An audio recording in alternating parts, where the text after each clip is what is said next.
ఇప్పటిదాకా శనేశ్వరం ప్రాజెక్టు కథ. ఇవాళ పీసీ ఘోష్ కమిషన్ కేసీఆర్కు, హరీష్ రావుకు, అలాగే ఈటల రాజేందర్ గారికి నోటీసులు జారీ చేసి విచారణకు హాజరు కావాల్సిందిగా చెప్పింది. అయితే కాళేశ్వరం ప్రాజెక్టు కట్టే సమయంలోనే తెలంగాణ ప్రజల్ని హెచ్చరిస్తూ అనేక రకాలుగా చెప్పడం జరిగింది. దాంట్లో భాగంగా శనేశ్వరం ప్రాజెక్ట్ అనేటువంటి ఒక ఎపిసోడ్ను చిత్రీకరించి ప్రజల ముందుకు తీసుకొచ్చినాం. ఆ రోజు క్యూ న్యూస్ ఏదైతే చెప్పిందో ఎగ్జాక్ట్గా అదే ఉంది ఇవాళ. కాళేశ్వరం తోటి 1 కోటి ఎకరాల మాగాణం అవుతుంది, తెలంగాణ సస్యశ్యామలం అవుతుందని గతంలో టీఆర్ఎస్ పార్టీ వాళ్ళు, ప్రస్తుత బీఆర్ఎస్ పార్టీ వాళ్ళు అనేక సార్లు చెప్పారు. నేను 1000 సార్లు చెప్పిన కాళేశ్వరం ప్రాజెక్టు మనని జాదది, మనమే కాళేశ్వరం ప్రాజెక్టును జాదాలని చెప్పిన. మొత్తం తెలంగాణ రాష్ట్రంలో వాడుతున్నటువంటి విద్యుత్లో 46% విద్యుత్ ఓన్లీ కాళేశ్వరం ప్రాజెక్టుకే. మన తాన 17,500 మెగావాట్ల స్థాపిత విద్యుత్ సామర్థ్యం ఉంటే అందులో 846 మెగావాట్లు కేవలం కాళేశ్వరం ప్రాజెక్టు కోసం వాడుతూ ఉన్నాం. సరే, ప్రాజెక్టు మూలపడ్డది, అది వ్యవహారం వేరే. కానీ అప్పుడే పుట్టినటువంటి తెలంగాణకు అప్పులు తెచ్చుకునేటువంటి అవకాశం ఎక్కువగా ఉండి విపరీతమైనటువంటి అప్పులు సేకరించి కార్పొరేషన్ల ద్వారా లోన్లు సేకరించి కాళేశ్వరం ప్రాజెక్టు కట్టి హడావిడిగా ఆగమేఘాల మీద 32,000 హెక్టార్ల భూమిని సేకరిస్తే మీకు తెలుసు మల్లన్న సాగర్లో ఎంత ప్రజలు కన్నీటి ఒలపోతలు పోసిరో. ఊర్లు ఖాళీ అయిపోయినాయి. నిన్న మొన్న ఈనాడు పేపర్లో ఆడాడ ఏది గుడ్లు తేలిన ఈ ఫోటోలు వచ్చిండే, మీరు నీ చూసిండు. నీళ్ళు తక్కువైనాక వచ్చిండొచ్చు. ఈ కాళేశ్వరం ప్రాజెక్టు ద్వారానే అత్యంత దెబ్బ తాకింది తెలంగాణ రాష్ట్రానికి. ఈ కాళేశ్వరం ప్రాజెక్టు ఎన్ని టీఎంసీలు? 240 టీఎంసీలు ఎత్తిపోస్తుంది. అంటే 240 టీఎంసీలు నీరుని తీసుకొస్తారు. అయితే ఈ కాళేశ్వరం ప్రాజెక్టులో కూడా ఎప్పుడు ఎత్తిపోయాలి నీళ్లను? ఫ్లడ్ వచ్చినప్పుడు మాత్రమే ఎత్తిపోయాలి. వరదలు వచ్చినప్పుడు, ఫ్లడ్ వచ్చినప్పుడు గ్రావిటీ వాటర్ మాత్రమే తీసుకోవాలా. అక్కడే ఆగి ఉన్నటువంటి నీళ్ళని తీసుకోనికి లేదు. ఈ గ్రావిటీ వాటర్ వానాకాలంలో ఎన్ని రోజులు పారుతుంది? గోదావరి నది గట్టిగా పారితే 45 రోజులు లేదా 2 నెలలు పారుతుంది అనుకుందాం. కంటిన్యూస్గా వానలు పడితే 2 నెలలు పారుతుంది అనుకుందాం. 2 నెలలు వారినా కూడా మన తాన లిఫ్ట్ చేసేటువంటి సామర్థ్యం ఉన్నటువంటి పంపులు ఎన్ని? రోజుకు 2 టీఎంసీలు. రోజుకు 2 టీఎంసీలు అయితే మనం 2 నెలల్లో ఎన్ని ఎత్తగలుగుతాం? 120 టీఎంసీలు మాత్రమే ఎత్తగలుగుతాం. కానీ 240 టీఎంసీలని దానికి కథ కట్టిరు. దాని ద్వారా 27 లక్షల ఎకరాలు, 27,40,000 ఎకరాల భూమి సాగుబాటులోకి వస్తుందని చెప్పారు. దాంట్లో కొత్త ఆయకట్టేమో 25 లక్షల ఎకరాలు, 40,000 ఎకరాలేమో మళ్ళీ ఆల్రెడీ ఉన్నటువంటి దానికి సాగునీరు. ఒక వ్యవసాయమే కాదు, దాని తర్వాత ఇండస్ట్రీలకు, జంట నగరాల తాగునీటికి ఇట్లా 240 టీఎంసీలు కేటాయించారు. సరే, వాళ్ళు కేటాయింపులకు, వాళ్ళు తెస్తా అన్న నీళ్లకు, ఇక్కడ పారుదల జరిగేటువంటి కార్యక్రమానికి ఇక్కడ పొంతన ఉండదు.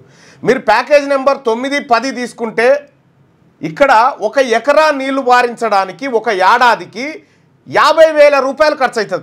కరెంటు ఛార్జ్ ఓన్లీ 1 ఎకరా వారించడానికి. పంట ఎంత వస్తుంది? పంట పండిస్తే వచ్చేది 25,000. పండించే పంట కంటే కరెంటు బిల్లు ఎక్కువ జరుగుతుంది. ఈ విషయాన్ని అప్పట్లోనే గగ్గోలు పెట్టి మొత్తుకున్నాం. ఈ విషయాన్ని నేను చెప్పింది కాదు, మళ్ళా అప్పుడు కేసీఆర్కు పక్కనే నిలబడి తొత్తుగా నిలబడ్డటువంటి అధికారులు చెప్పింది.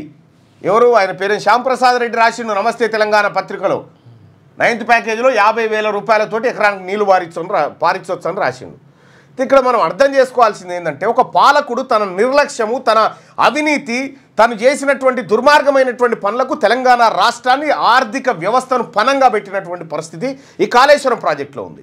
2016లో ఈ ప్రాజెక్టు ప్రారంభించే నాటికి నేనే, అప్పుడు ఈ యూట్యూబ్ ఛానల్ లేదు, ఫేస్బుక్ లైవ్ పెట్టుకొని అక్కడ ఆ ప్రాజెక్టుకు సంబంధించి నాకు తెలిసి ఇక్కడ ఉంటుంది అనుకుంటా, అభివృద్ధిని అడ్డుకుంటున్నారు, ప్రాజెక్టులు కడితే వద్దంటున్నారు అనేటువంటి మాట ఆ రోజు చెప్పారు. కానీ నేను ఆ రోజే చెప్పిన ఇది తెలంగాణ రాష్ట్రానికి గుదిబండగా మారబోతా ఉంది అనేది నేనొక్కనేగా చాలామంది చెప్పినటువంటి మాట ఇది.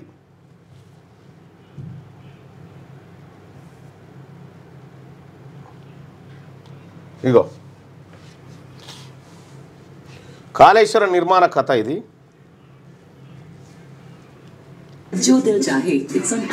అగో ఎన్నేళ్ల కింద చెప్పిన చూడండి ఈ మాట, 7 సంవత్సరాల క్రితం చెప్పిన కాళేశ్వరం ప్రాజెక్టు నిర్మాణ కథ విప్పిన మల్లన్న అని చెప్పి 7 ఏళ్ల కింద ఈ కథ చెప్పిన. ఏం చేసిర్రు? ఇగో చూడండి. ఇప్పుడు బీఆర్ఎస్ పార్టీలో నేను కాళేశ్వరం కడదామనుకుంటున్నటువంటి కట్ట మీద ఫేస్బుక్ లైవ్ చేసి నిర్ణయించడం ఇది ఆంతర్యం ఏమిటి, మాయ ఏమిటి? సార్ ఒక్క విషయం సార్, ఇప్పుడు వాళ్ళు అంచనాలు పెంచి ప్రాజెక్టుల నిర్మాణం రీడిజైన్లు అని చెప్పి పెట్టినారు సార్. దీనివల్ల తెలంగాణకు ఒక మాటలో చెప్పండి సార్, తెలంగాణకి లాభమా నష్టమా? ఒకవేళ లాభం అయితే ఎవరికి లాభం, ఎవరికి నష్టం? రీడిజైనింగ్ అనేటటువంటిది వాస్తవంగా తెలంగాణ ఖజానాకి, తెలంగాణ రాష్ట్ర ప్రజల భవిష్యత్తుకు, తెలంగాణ రాష్ట్ర సమగ్ర అభివృద్ధికి గొడ్డలి పెట్టు లాంటిది, ద్రోహం లాంటిది. ఇది కేవలం ఆ రోజు దాదాపు ఒక 40 నిమిషాల వీడియో మేడిగడ్డ ఆ బ్యారేజ్ పక్క పంటి నిలబడి బూడిద భిక్షమయ్య గౌడ్ గారు, ఆయన ఇప్పుడు బీఆర్ఎస్ పార్టీలో ఉన్నట్టు రండి బూడిద భిక్షమయ్య గౌడ్ గారు, ఈయన నాతో పాటు ఆ రోజు ఈ లైవ్కి వచ్చినటువంటి నా మిత్రుడు రజనీ కూడా ఇక్కడే ఉన్నాడు. రజనీ ఆ రోజు ఈ కార్యక్రమానికి పోయేటప్పుడు రజనీని కూడా తీసుకొని పోయినా. కాళేశ్వరం ప్రాజెక్టు ఎంత ప్రమాదకరమో మనం ఆ రోజులోనే చెప్పినాం. అవును. ఇవాళ విచారణ కమిషన్లు ఇవన్నీ మనం కల్లారా చూస్తూ ఉన్నాం. ఆ రోజు మనం చెప్పిన దానికి ఈరోజు జరుగుతున్న దానికి ఏమైనా మార్పులు కనిపిస్తున్నాయా మీకు?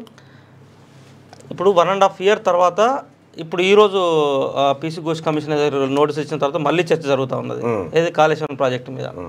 సరే 1.5 year ముందు ఏం చేశారు వీళ్ళు? 3 నెలల నివేదిక అన్నారు, 6 నెలల నివేదిక అన్నారు, ఇంకోటి అన్నారు. సరే కాళేశ్వరం ప్రాజెక్టు తెలంగాణ ప్రజలకు గుదిబండ లేదా ఏమైంది ఏం పోయింది అనే దానికంటే ఇప్పుడు తెలంగాణ ప్రజల్లో జరుగుతున్నటువంటి చర్చ చెప్దాం మనం. అంటే జనరల్గా పబ్లిక్లో జరుగుతున్నటువంటి చర్చ చెప్దాం. సరే గడిచినటువంటి 10 సంవత్సరాలుగా కేసీఆర్ ప్రభుత్వ వైఫల్యాలపైన మీరు, రేవంత్ రెడ్డి, ఇంకోరు సరే రకరకాల ఇష్యూస్, అన్ని ఇష్యూస్ లైవ్ చేసే నాటికి రేవంత్ రెడ్డి గారు తెలుగుదేశం పార్టీలో ఉన్నారు. సరే ఇదంతా వాస్తవాలే అయినప్పటికీ ఇప్పుడు ఈ 1.5 yearగా ప్రజలు ఇన్స్టంట్ జస్టిస్ కోరుకుంటారు. తెలంగాణ సమాజం ఏం కోరుకుంటుంది అంటే, సరే కాళేశ్వరం ప్రాజెక్ట్ అనేది తెలంగాణ ప్రజల గుదిబండ అనేది మనం మొదలుపెట్టిన తర్వాత రేవంత్ రెడ్డితో పాటు రాహుల్ గాంధీ కూడా ఎన్నికల ముందు అక్కడ దాకా వెళ్లాల్సి వచ్చింది. సో రాహుల్ గాంధీ అంటే ఏఐసీసీ అగ్రనేతల వరకు అక్కడ దాకా వెళ్ళారు కదా. సో ప్రభుత్వం ఏర్పడిన తొలినాళ్లలోనే ఎట్లా అది గుదిబండగా మారింది అనేది ఎక్స్ప్లెయిన్ చేస్తూ దాని ప్రత్యామ్నాయం ఏంది అనేది తెలంగాణ ప్రజలు చూపించాల్సిన అవసరం ఉంటుండే తెలంగాణ రాష్ట్ర ప్రభుత్వం. సో 1.5 year తర్వాత కూడా ఈ రోజు వరకు మేడిగడ్డకు కాళేశ్వరం ప్రాజెక్టుకు ప్రత్యామ్నాయం ఏంటి అనేది ఇప్పటిదాకా చూపెట్టడం లేదు. సో మీరు ఏం చేసారు ఆ రోజు? మనం ఏం చేసినాం అంటే తెలంగాణకు ఈ మేడిగడ్డ బ్యారేజ్ కంటే ప్రత్యామ్నాయం ఏంటంటే ప్రాణహిత అన్నం. సో ప్రాణహిత ద్వారా వెనుగంగా ఇవన్నీ చెప్పుకున్నాం. ప్రాణహిత ద్వారా నీళ్ళు తీసుకొచ్చేయండి, మనకి ఈ డబ్బులన్నీ కూడా మిగులుతాయి. కేసీఆర్ రివర్స్ పంపింగ్ ద్వారా తిరిగి మళ్ళీ ప్రాణహితకు మళ్ళీ గోదావరిలో నీళ్ళు వేయడం ద్వారా డబ్బులన్నీ కూడా వృధా అవుతున్నాయి అనేది మేజర్గా జరిగినటువంటి ప్రచారం. సో దాంతోపాటు ఈ కుంగుబాటు, బ్యారేజ్లకు వాళ్ళ పిల్లలు కుంగిపోవడం ఇదంతా ప్రాసెస్. కానీ ఇప్పటిదాకా ప్రాణహితకు సంబంధించిన ప్రాసెస్ మొదలుపెట్టారు రేవంత్ రెడ్డి అండ్ గవర్నమెంట్. తమ్మిడెట్టి కడతాం అనేటువంటి చర్చ చేశారు, చర్చ మొదలు పెట్టారు ఇప్పటిదాకా పెట్టలేదు. సో ఎంతసేపు కూడా ఈ గవర్నమెంట్ ఏం చర్చ చేస్తా ఉన్నది? ఎస్ఎల్బీసీ అంటారు, పాలమూరు ఎత్తిపోతలు అంటాడు. రేవంత్ రెడ్డి పాలమూరు పోయి నా పాలమూరు ప్రాజెక్టులకు అన్యాయం చేసింది కేసీఆర్ అంటాడు. కోమటిరెడ్డి వెంకరెడ్డి, ఉత్తమ్ కుమార్ రెడ్డి వచ్చేసి ఎస్ఎల్బీసీ అని మాట్లాడతారు. సో కేసీఆర్ కాళేశ్వరం యొక్క ప్రియారిటీని, సో కాళేశ్వరం ద్వారానే తెలంగాణ సస్యశ్యామలం అవుతుంది, 1 కోటి ఎకరాల మాగాణం అవుతుంది అని ఏదైతే కేసీఆర్ చెప్పిండో, సో దానికి ప్రత్యామ్నాయం వీళ్ళని చెప్పేసి ప్రచారం చేస్తుండే తప్ప అసలు కాళేశ్వరం ప్రాజెక్టు అనేది సరే ఏం జరిగింది, ఏం పోయింది, ప్రాజెక్టులు కుంగినాయా, ప్రాజెక్టుల వల్ల ప్రజలకు నష్టం జరిగిందా, లాభం జరిగిందా అని పక్కకు పెడితే తెలంగాణ ప్రజలకు ఈ వేసవి కాలంలో ఇప్పుడు ఉదాహరణకు మనం మే నెలలో ఉన్నాము.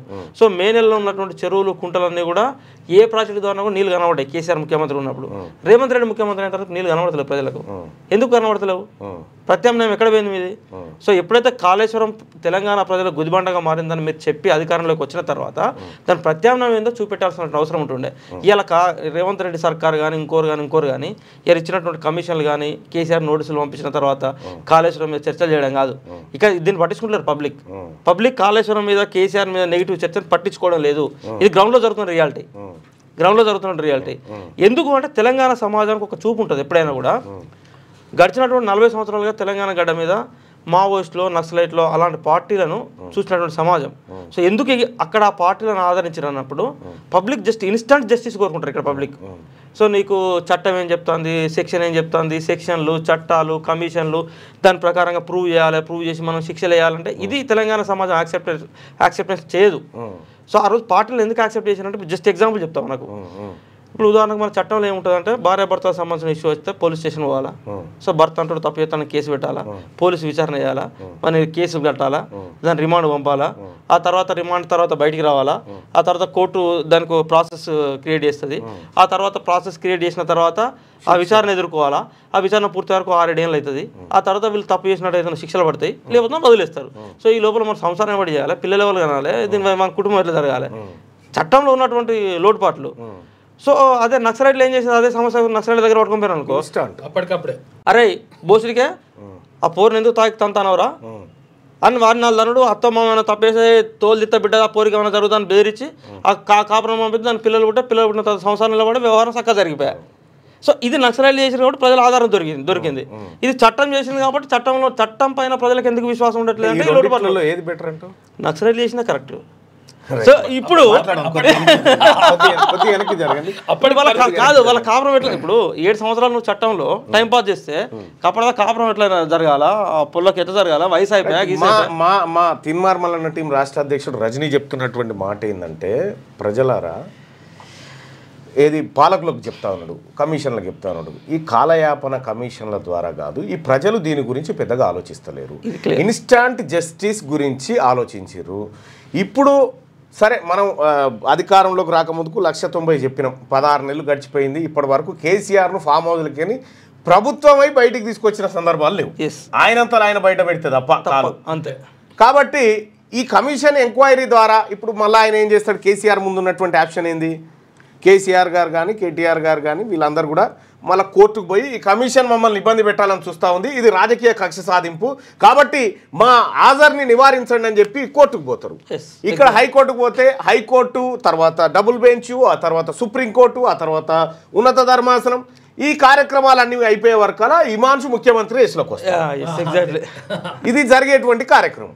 అయితే విషయం ఏంటంటే ఇన్స్టాంట్ జస్టిస్ను కోరుకుంటా ఉన్నారు అనేది రజనీ చెప్తున్నటువంటి మాట. సో ఇన్స్టాంట్ జస్టిస్ ఎట్లా ఉండాలి అని అంటే, మావోయిస్టులు కనుక ఏదైతే ఆ ఫార్ములాను అప్పటికప్పుడు మన ఈ దోమలు కొట్టే బ్యాట్ ఉంటుంది కదా, ఇట్లా బట్టగానే చిక్కుమంటా చూడు, అగో ఆ పరిస్థితి కావాలని చెప్పి చెప్తా ఉన్నారు. నిజంగా ఆ పరిస్థితి ఉంటుందా అంటే రాజకీయాల్లో ఆ పరిస్థితులు ఉండవు. ఎందుకు ఉండవంటే యువతల ఆయన కూడా అదే కేటగిరీ కదా, యువతల ఆయన కూడా అదే కేటగిరీ, అంతకుముందు ఆయన అదే కేటగిరీ, రేపు వచ్చి ఆయన కూడా అదే కేటగిరీ, బ్యాచ్ అంతా ఒకటే. నీ భావోద్రేగాన్ని చల్లబరచడం కోసం వాళ్ళు మీకు ఒక్కటే మాట చెప్తా, గుర్తుపెట్టుకొని ఒక చిన్న కథ చెప్తా. ఒక పిల్లగాడు తప్పు చేసిండు, ఓ పిల్లగాడు తప్పు చేసి ఒక పేద పిల్లను అత్యాచార యత్నం చేసిండు. అత్యాచార యత్నం చేస్తే ఊళ్ళో పెద్ద మనుషులు ఉంటారు కదా, ఊళ్ళో పెద్ద మనుషులు అందరు కూర్చొని పంచాయతీ పెట్టరు, ఆ పోరని నడిమిట్లా కూర్చొని పెట్టరు. పోరని అయ్యా తెలివి కల్లోడు, ఆ పంచాయతీ జరుగుతూ ఉంటే పోరగాని వాళ్ళు అయ్యా అంత దూరంకెళ్ళి వీళ్ళందరూ చూస్తున్నాం ఉరుకొస్తుంటాడు, కోపం మీద ఉరుకొచ్చి వాళ్ళ కొడుకును పటా పటా పటా పటా రెండేస్తాడు. రెండేగానే పెద్ద మనుషులు అంతా ఊక ఊక ఊక సాగు కొడతావా పోరని, సాగు కొడతావా పోరని, ఇక అయ్యింది అయిపోయింది, ఇక అయ్యింది అయిపోయింది అట్లా ఏకరాయిగా.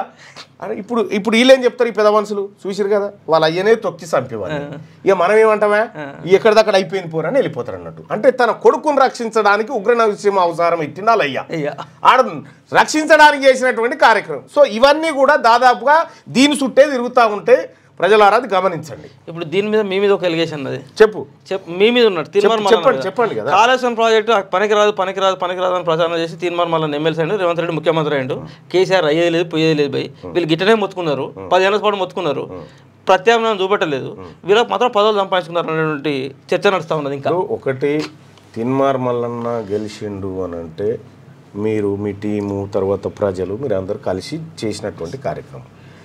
తిన్మార్ మల్లన్న అవసరాన్ని గుర్తించి నిలబెట్టారు తప్ప తిన్మార్ మల్లన్న పదవులు కావాలని, ఒకవేళ ఆ పదవులే కావాలంటే ఆయన నాకు ఇచ్చేటోళ్ళు కదా, పదవులే కావాలంటే. అంటే ఇప్పుడు నేను మండల్లో ఉన్నప్పటికీ నేను ఎక్కడైనా ప్రజా ఆలోచనను విస్మరించే కార్యక్రమం చేస్తున్నాను. లే అంటే నేను అనేది ఏంటంటే కాళేశ్వరం ప్రాజెక్టు మీద జరుగుతున్న చర్చలో ఇప్పుడు తీర్మానం వల్ల కాళేశ్వరం ప్రాజెక్టు తెలంగాణ ప్రజలకు గుదిబండగా మారిందని 6 సంవత్సరాల పాటు మొత్తుకున్నారు. ఇది ప్రజల గుదిబండ, ఇది మొత్తం తెలంగాణ సంపదను లూటీ చేసే ప్రాజెక్టు, ఇది ప్రజలకు ఎక్కరాని ప్రాజెక్టు అని తెల్లారు లేత కాళేశ్వరం గురించి రేవంత్ రెడ్డి అట్లనే మొత్తుకున్నాడు, అట్లనే రాహుల్ గాంధీ అట్లనే మొత్తుకున్నాడు. సో అందరు మొత్తుకున్న తర్వాత రేవంత్ రెడ్డికి ఉన్నటువంటి ఆకాంక్ష ఏంది, తెలంగాణ ముఖ్యమంత్రి కావాలా. సో తనకు ఆకాంక్ష నెరవేరడానికి కాళేశ్వరం ఉపయోగపడ్డది. తీర్మానం మల్లన్న కూడా తన ఆకాంక్ష చట్టసభలో వెళ్ళడం కోసం ఇది ఉపయోగపడ్డది. ప్రజలాకాంక్ష అయినప్పటికీ సో మీ ఆరోపణలు ఆస్వాదిస్తున్నా చెప్పండి. కాబట్టి మీకు రాజకీయంగా ఇది ఉపయోగపడ్డది తప్ప కేసీఆర్ అనేటోడు ఎట్లా తెలంగాణ కాళేశ్వరం గుదిబండగా మారింది, కాళేశ్వరం లేకుండా తెలంగాణ ఎట్లా సస్యశ్యామలం చేయవచ్చు, తెలంగాణలో ఉన్నటువంటి రైతాంగానికి ఏ రకంగా సాగునీరు అందించవచ్చు అనే ప్రత్యామ్నాయం చూపెట్టడంలో మల్లన్న రేవంత్ రెడ్డిలు విఫలమయ్యారు అనేది ఇది ప్రజలలో జరుగుతున్నటువంటి చర్చ. ప్రత్యామ్నాయము ఎప్పుడు చూపెడతాము, ప్రత్యామ్నాయము మా ప్రభుత్వాలు ఏర్పడ్డప్పుడు చూపిస్తాము. అవి అన్ని ఒకతాను ముక్కలైన తర్వాత దాంట్లోంచి చూపించడానికి ఏం లేదు. తీన్మార్ మల్లన్న కాళేశ్వరం ప్రాజెక్టు మంచిది కాదు కాబట్టి రేవంత్ రెడ్డిని ముఖ్యమంత్రి చేయమని చెప్పింది. ఎక్కడ అంటే కాళేశ్వరం లాంటి ప్రాజెక్టుల వల్ల కేసీఆర్ లూటీ చేస్తాను కాబట్టి లూటీ చేసిన మాట నేను కాదు, కంట్రోలర్ అండ్ ఆడిటర్ జనరల్ చెప్పింది.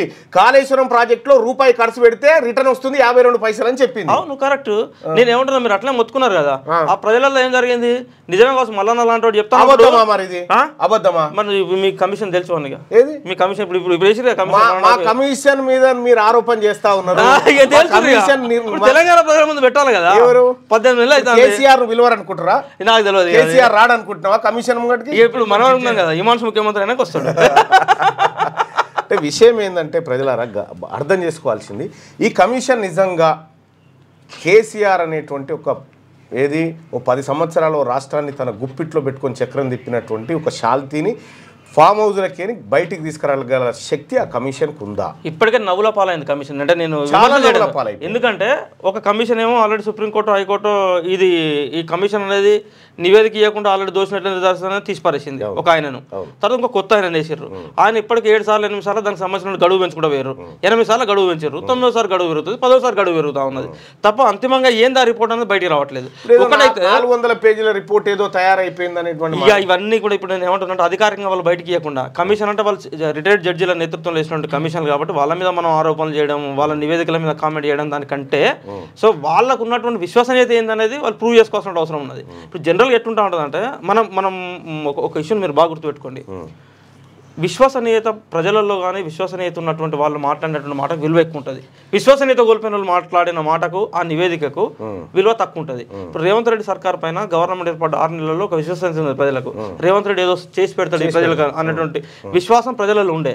ఆ రోజులలో కనుక ఆ నివేదికను బయటకు తెప్పించి కేసీఆర్ను, హరీష్ రావును అండ్ ఈటల రాజేందర్ను ఇప్పుడు ఇచ్చిన నోటీస్ ఇచ్చిన వాళ్ళందరూ కూడా వీళ్ళు చేసిన ఈ తప్పు వల్ల తెలంగాణ ప్రజలకు ఈ లూటీ జరిగింది, ఈ లూటీ వల్ల మేము ఈ పథకాలు అమలు చేయలేకపోతున్నాం ప్రజలు విశ్వసించేటోళ్ళు. ఇలా నువ్వు అన్ని ఎంత సమయాన్ని అంతా కాలగర్భంలో కల్పించి ఆయనకు అంత గొప్పగా అడ్వైజ్ చేసే వాళ్ళు లేకపోవచ్చు. మేబీ ఒకటి ఇక్కడ మనం ఇప్పుడు మీరు చెప్పినటువంటి మాట, ఇప్పుడు దాంట్లో పబ్లిక్ కామెంట్ చేస్తున్నారు, రజనీ మీరు సూపర్గా చెప్తున్నారు, మీరు సూపర్గా చెప్తున్నారు, ఇదే మాట నిజంగా ఈ కమిషన్ ద్వారా కాళేశ్వరంలో అవినీతికి పాల్పడ్డ వాళ్ళు జైలుకు పోతారని అనుకుంటున్నారు. అస్సలు జరగదు. ఒకసారి పబ్లిక్ని అడుగుదాం ఇదే మాట.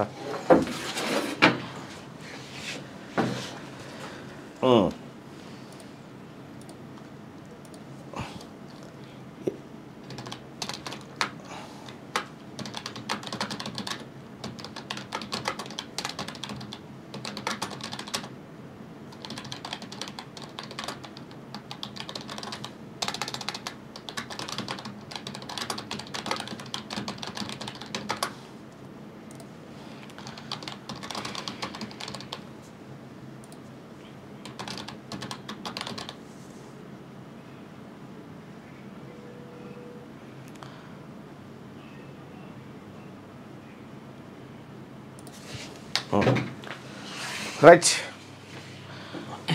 సో ప్రాణహిత అనేది తెలంగాణ ప్రజలకు ప్రత్యామ్నాయం ఉన్నప్పుడు అసలు ప్రాణహితని ఈ రోజు వరకు ఎవరు మాట్లాడట్లేదు. మీరు బాగా అంటే విషయం ఏంటంటే దాని గురించి డిబేట్ జరిగింది మండల్లో కానీ, అక్కడ డిబేట్ జరిగింది. అప్పుడు ఉత్తమ్ కుమార్ రెడ్డి గారు ఉన్నారు, నేను కూడా మాట్లాడినా తమ్మిడిఎట్టి అనేటువంటి అంశం గురించి నేను మాట్లాడినా. ఆ తర్వాత జీవన్ రెడ్డి గారు మాట్లాడిండు, కోదండరామ్ గారు మాట్లాడారు.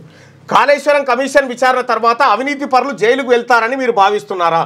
జైలుకు వెళ్తారు పక్కా, కమిషన్ ఆ దిశగా ముందుకు పోతుంది. కమిషన్ బాధ్యత ఏంది? జైలుకు పంపే బాధ్యత కాదు. ఇందులో అవినీతి జరిగింది, వీళ్ళు దోషులని రిపోర్ట్ను నివేదికను రాష్ట్ర ప్రభుత్వానికి ఇస్తే రాష్ట్ర ప్రభుత్వం జ్యుడిషియల్ ఏది న్యాయ సలహా తీసుకొని సంబంధిత వ్యక్తులపైన ఎఫ్ఐఆర్ నమోదు చేసి ఆ తర్వాత వాళ్ళ మీద ప్రొసీడింగ్ చేస్తే ఏది కోర్టులు బోన్లో నిలబెడుతుంది. ఆ కోర్టు పంపాలనా వద్దా అనేది చూసుకుంటుంది. కానీ కాళేశ్వరం కమిషన్ విచారణ తర్వాత అవినీతి పరులు జైలుకు వెళ్తారని మీరు భావిస్తున్నారా? జైలుకు వెళ్తారనుకునే వాళ్ళు పైన, నమ్మకం లేదు అనుకునే వాళ్ళు కింద. మీ అభిప్రాయాన్ని తెలియజేయండి. మీ పిల్లలు ఐఐటి ఎంసెట్ లాంటి కాంపిటేటివ్ ఎగ్జామ్స్ కి ప్రిపేర్ అవుతున్నారా? జాబ్స్ కోసం చేసే ప్రయత్నంలో విఫలమవుతున్నారా? ఇంగ్లీష్ పై పట్టు సాధించలేక పోటీ ప్రపంచంలో వెనుకబడుతున్నారా? స్టేట్ సిలబస్ అయినా సెంట్రల్ సిలబస్ అయినా అన్ని సబ్జెక్టులు ఇప్పుడు ఒక్క క్లిక్ లో. షేక్ స్పైకర్ ఇప్పటి వరకు ఎవరు తయారు చేయలేని విధంగా రూపొందించబడిన సరికొత్త యాప్. ఇప్పుడే షేక్ స్పైకర్ యాప్ ని ప్లే స్టోర్ నుండి డౌన్లోడ్ చేసుకోండి. కేవలం 1000 రూపాయలకే 7 ఏళ్ల పాటు సబ్స్క్రిప్షన్ పొందండి.